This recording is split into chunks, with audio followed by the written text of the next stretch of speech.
I was a poom poom seller on a popular street after hours in New Kingston. I have always had a hard life. I was abused by my stepfather at an early age, and my mother didn't care.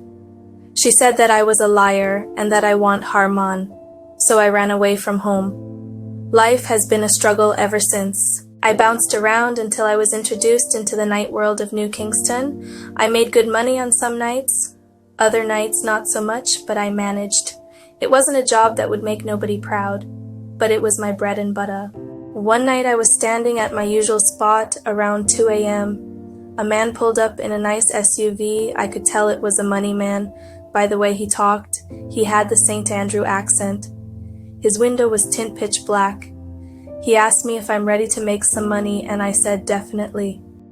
He said that he had a nice ting for me. I asked him how much. He said $50,000. Dem time their 50,000 Jamaican dollars was a good little change. He told me to get into the van. I was a little uncertain, but I went. Once I was in the van, he seemed like a nice little man, so I relaxed a bit. His face looked like he couldn't hurt a fly. I am a girl that can defend myself, so I knew if anything I can tech him dung. Anyways, we went to a nice place in Norbrook, did some white lady and drink some estate. I was feeling real good now, so I start to caress him. He wasn't really into it, but I thought he was just a little shy. He invited me upstairs and I went. I noticed 2 big German shepherd dogs tied up in the room, but I didn't pay it no mind.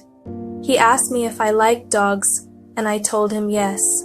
We went in the bed and I start to caress him again. He was more into it now and said he wanted me to relax. I said okay.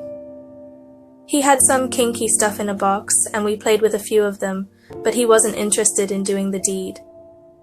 We went on the floor now, playing with the toys. He took up some handcuffs, held my hand, and handcuffed my hand to a post. Then he did my other hand and 2 foot. I was scared, but I kept my cool.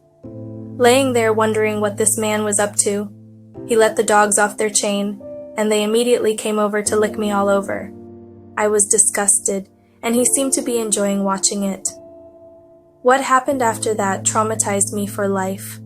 The dogs took turns between my legs. I thought I was about to pass out.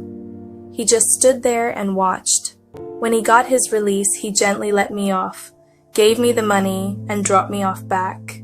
I never saw that man again.